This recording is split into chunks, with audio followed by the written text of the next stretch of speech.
The first step in working with an extremely triggered kid who's outside of that threshold, it's not necessarily to get them to be happy in the moment, to get them to feel cool, calm, and collected, like I was saying. The first step is just to get them back down within the window of tolerance between these lines. When they're in the window of tolerance, they might still be extremely angry. Again, anger is not necessarily outside of the threshold. Blind rage, where you can't think, is. And for the example of anger in somebody who has that type of fight somatic response. So we just want to get them back within the line so that we can apply another intervention, so that we can help them come to a more self-regulated space. And then, of course, the next question is, well, how do we do that? How do we bring a youth back into the window of tolerance?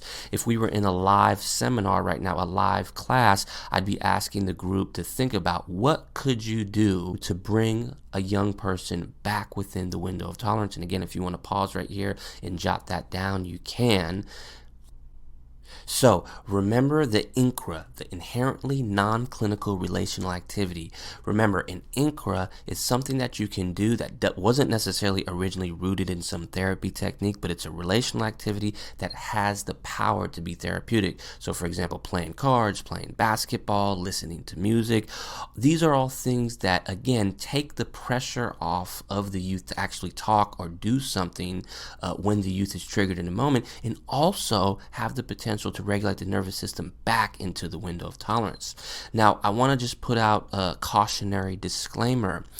It's not that these techniques that I'm going over to bring folks back within the window of tolerance and work with triggered youth in general, nothing always works. That's the nuance of working with human beings. There's no one technique that's always going to work, and I want to be upfront about that. Now, when you're working from a trauma-informed perspective, when you're working with young people in the direct service industry, whether it's in the classroom, in therapy, whatever it is, we have to get good at discerning when to use what intervention. And that's really important to know, and with experience that happens, and of course with trainings like this and continuous reading and a commitment to bettering yourself professionally and personally. But I just wanted to say that because it's really important, especially when it comes to working with trauma-triggered youth.